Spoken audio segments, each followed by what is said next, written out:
So, incoming President Donald Trump has urged the Supreme Court to delay implementing a law set to take effect on January 19th, 2025, which would mandate the sale or shutdown of TikTok. Now, TikTok has over a billion active users globally, including over 150 million users in the United States. Now, Trump argues that postponing the enforcement would allow his administration to negotiate a resolution to address national security concerns while preserving the platform. The law, which was passed in April of 2024, aims to counter risks associated with TikTok's ownership by ByteDance, a China-based company potentially subject to the influence of the Chinese Communist Party. U.S. lawmakers fear TikTok could be used for data collection or propaganda purposes. ByteDance, however, insists TikTok is not for sale, leaving the platform at risk for a nationwide ban in the U.S.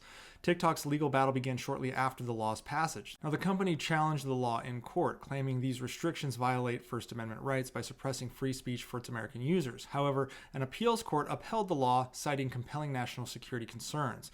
TikTok escalated the matter to the Supreme Court, which set an emergency hearing aiming to resolve the case in just a few weeks. Now, Trump submitted a letter to the court requesting a delay in the ruling, and this is a little unusual because he lacks the formal authority to actually do this as president-elect. But his letter emphasizes his intent to mediate with ByteDance once in office. Now, the move obviously was welcomed by TikTok, which views Trump's intervention as a potential lifeline to keep them running in the U.S. Now, Trump's stance on TikTok has shifted significantly since his earlier efforts to ban the app during his first term.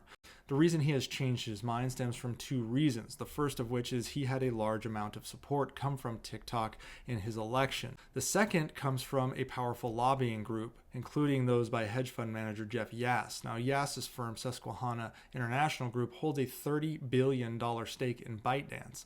He had a meeting with Trump back in March, and Trump began advocating for a resolution that avoids an outright ban. Now, the Supreme Court's decision remains unpredictable. If it upholds the law, Trump could leverage the presidential authority granted to him to interpret the rules favorably for TikTok. Conversely, a reversal would secure the app's future without really any way to have any additional interventions.